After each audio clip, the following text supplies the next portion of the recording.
to Human Rights Asia Weekly Roundup. I'm Josephina Bergsten. On the 26th of June of every passing year, we mark the United Nations International Day in support of victims of torture. The United Nations Resolution 52149, passed on the 18th of February 1998, underlines that torture seeks to annihilate the victim's personality and denies the inherent dignity of the human being. Yet, torture is endemic in Asia. It's used as a tool for social control by most Asian governments. Where torture is practiced by state agencies as routine procedure for crime investigation, agents set aside the intellect and operate as if the world is still in the Dark Ages. Here, brute force with impunity replaces intelligence and the idea of modern policing. National laws that criminalize torture cannot by themselves address such an endemic problem. The state of affairs in criminal justice institutions in most Asian states are such that institutions cannot enforce such laws, and the states do not expect them to do so. To ascertain the ground realities on this subject, we spoke to Basil Fernando at the Asian Human Rights Commission. India, China, Pakistan, Sri Lanka, Bangladesh, Burma, Cambodia, Thailand, Indonesia, and almost all Asian countries are notorious for practice of torture. Unofficially, the governments and the law enforcement agencies claim that without torture, it is not possible for them to maintain law and order. Particularly the poorer classes of society are controlled by creating intimidation and fear, and for this purpose, use of torture at a very large scale is taking place in all these countries every day. Every police station in each of these countries practice torture, and so therefore Asia, the torture is an epidemic, and there is no determination at all to stop it. The mere fact of signing torture convention and other UN documents are merely for respectability for the outside, but internally torture is the way the society is intimidated and controlled. These are not societies which are controlled by consensus and by the freedom among the people. The control is through violence done by the state, and the state justifies the use of violence.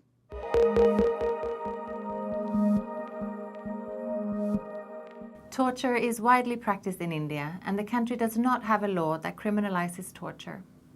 That said, even if India were to pass a law that prescribes punishment for torture, there will be little to no decrease in instances of torture, because its criminal justice institutions are incapable of delivering justice. The absence of police reforms, or rather the policy not to reform the police, has rendered India into a state where rule of law does not exist. Most police officers and their counterparts in the judiciary believe that without torture, India cannot be policed. In fact, it is impossible to conduct criminal investigation in India, since the investigating agencies do not have the facility to undertake scientific crime investigation.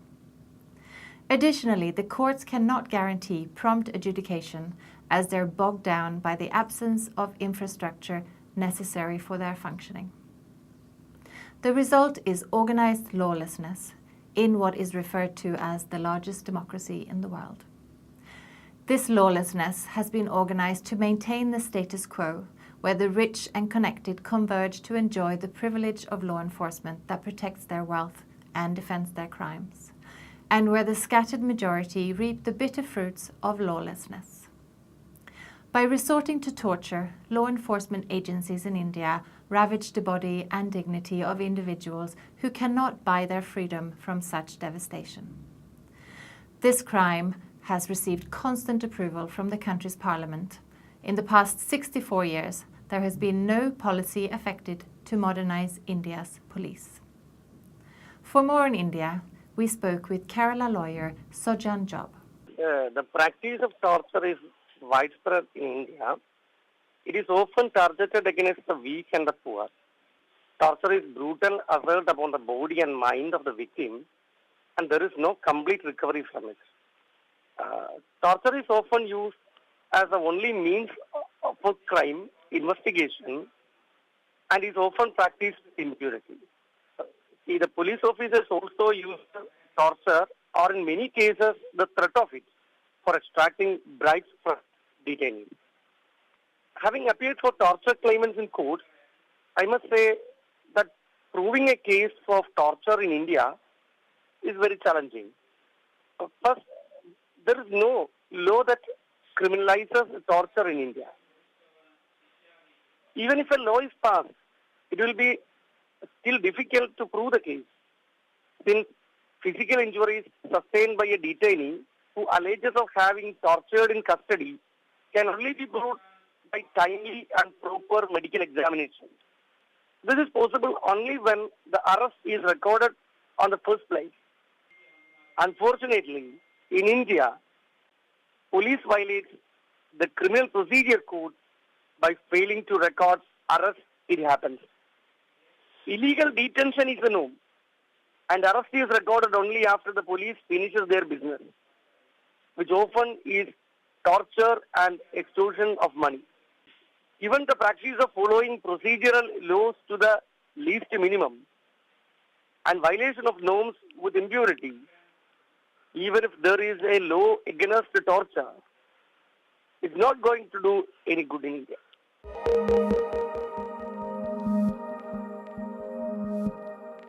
The Sri Lankan government has not done anything to stop torture by police and other law enforcement agencies. In fact, the government encourages the use of torture. The government's position is that without the use of torture, law enforcement officers cannot control crime. Obtaining confessions remain the ultimate aim of investigations. The government does not invest in the development of modern methods of criminal investigation. Its policy is to use physical force, particularly on the poorer sections of society, in order to keep them in a state of intimidation. Custodial killings are common and done in the most brutal ways. 17-year-old Sandun Malinga's death was caused by severe beatings by the police, and it is now very clear that there was no reason even for his arrest. Despite the high levels of publicity received in this case, there has been no attempt to prosecute the officers. The law against torture, which stipulates a 7-year prison term for officers who commit torture, is no longer implemented.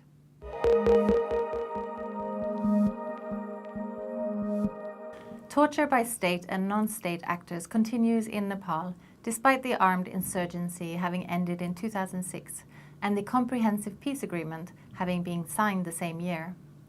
Torture and ill treatment flourish in government detention facilities, and the culture of impunity is entrenched. The government of Nepal has yet to take any meaningful measures to reduce torture. While the government continues to express commitment to criminalize torture, investigate alleged incidents of torture, and reform the functioning of its security forces, these commitments remain unfulfilled. Nepal is yet to promulgate a law that criminalizes torture. Considering the implementation of such a law in Nepal, a law that criminalizes torture will achieve little without strengthening of criminal justice institutions. Police use torture as a form of investigation and do not even spare children as young as 9 years old. Police lawyer ani pidni ani tyle bhanena chani tँलाई त्यही तेरो हात च्यापेर तेरो अनार सनार च्यापिदिन्छु भन्ने अरू चाहिँ त्यो हान्दै अनि तँलाई किलो ठोकिदिन्छु के भन्दै भाटुले हान्दै उयो यातन दिने डडालहरू दुख्ने कम्मरहरू दुख्ने आँखा अलि मिनमिन गर्ने अनि हातहरू नि अलिअलि चौधे चलाउनु नसक्ने भएर उसले कान उखाल्ने अनि त्यो कन्जेटको त्यो कपाल उखाल्ने अस्ति नै त्यो हाने बेला ज्वरो आएको थियो The legal framework in Nepal need to be developed so investigation and prosecution are possible in all cases, including those with human rights violations such as torture.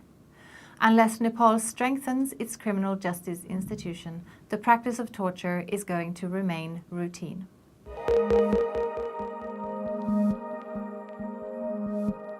The transition of the Philippines from decades of dictatorship to democratic rule in 1996 failed to dismantle the structure that allows the use of torture in the security apparatus. 28 years on, after the restoration of democracy, the practice of torture remains widespread, systematic, and routine.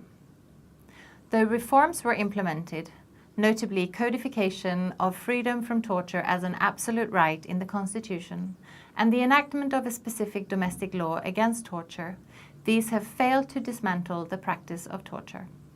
Security forces use torture as a tool to enforce repression and impose social control.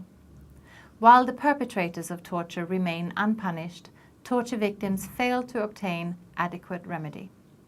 For more on the situation in the Philippines, we spoke with Danilo Reyes at the Asian Human Rights Commission. In the Philippines, torture was not recognized as an absolute right. So, torture was in fact, during Marcos period, used as a policy by the state to enforce repression and social control. So it was only after 1986, the People Power Revolution, wherein torture as a fundamental right is recognized by the Constitution, and subsequently in 2009, there was a specific law on torture. However, nearly 5 years after the enactment of this law, not a single perpetrator had been convicted. So it only shows that even though there were attempts based on the aspirations of the torture victims and those who had been victimized by Marcos rule to enforce protection against the state on the use of torture, it shows that the legal reform and the amendments to some laws has not really altered the use of torture by the security forces. So today, torture, despite the presence or enactment of this specific law, remains widespread, systematic, and a routine phenomenon in many police and military detention centers. So the struggle of the Filipino people that they had conceived after Marcos is yet to be achieved when it comes to protection from freedom from torture.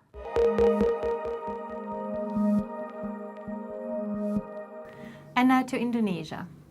Torture is widely practiced by police officers in Indonesia, despite provisions under the Constitution and various laws that recognize the fundamental right not to be tortured. Perpetrators are seldom punished, and the victims are rarely granted their right to reparation. We spoke earlier to Putri Kanisia of Contrast, a Jakarta-based human rights organization, to discuss this issue in more detail. We found that the increasing number of torture cases in Indonesia and the most perpetrator is coming from the police officer, followed by the military institution and the detention center institution. The significant increasing number of torture cases in Indonesia proves that there are still minimum prevention and protection of torture for the civil society. Unfortunately, in Indonesia, our penal code doesn't have a specific definition of torture or enforced disappearances. Also, we don't have any regulation that specific explain or regulate about the prevention and protection of torture. We found that the sanction for police or military officer who made torture is similar with the sanction of the civilian who made like a violation. There are many torture cases and the perpetrators is only gets like a minimum sanction and not followed by the criminal justice system. And our recommendation is first is to urge government to make revision of our penal code very soon, in particularly for detention of torture and enforced disappearances. The second is consider another strategic, for example, made a new regulation for preventive and protective torture in Indonesia. The third is there also must be an external body who monitor and investigate the interrogation process in police, military, or detention office. And the last is to follow up the UPR or Human Rights Committee recommendation, in particularly about the prevention of torture in Indonesia.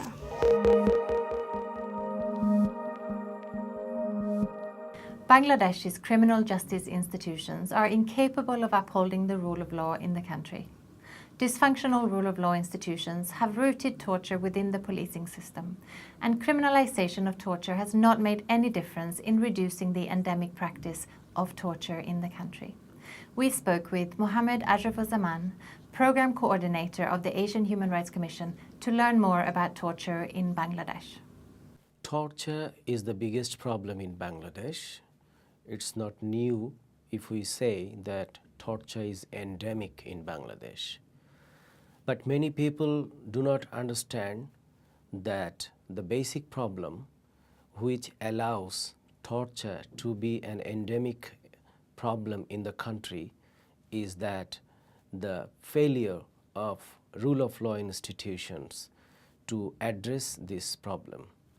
In another word, the people's access to the complaint mechanism, the credibility of the criminal investigation, which is completely manipulated by the police and the political hierarchy in the country, the prosecution system, and the inability of the entire judiciary, which does not have ability intellectually and morally to administer justice.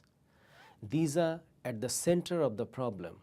It means that the rule of law institutions do not function in a way that it should function for upholding the rule of law. And the entire criminal justice system doesn't fit to the purpose of administering justice in Bangladesh.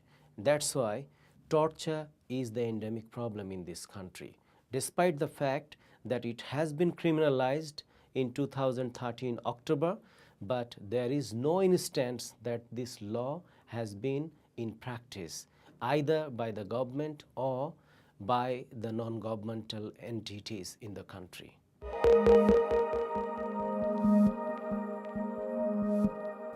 That is all for this week's Human Rights Asia Weekly Roundup. For more information, log on to www.humanrights.asia. Thank you for watching, and see you next week.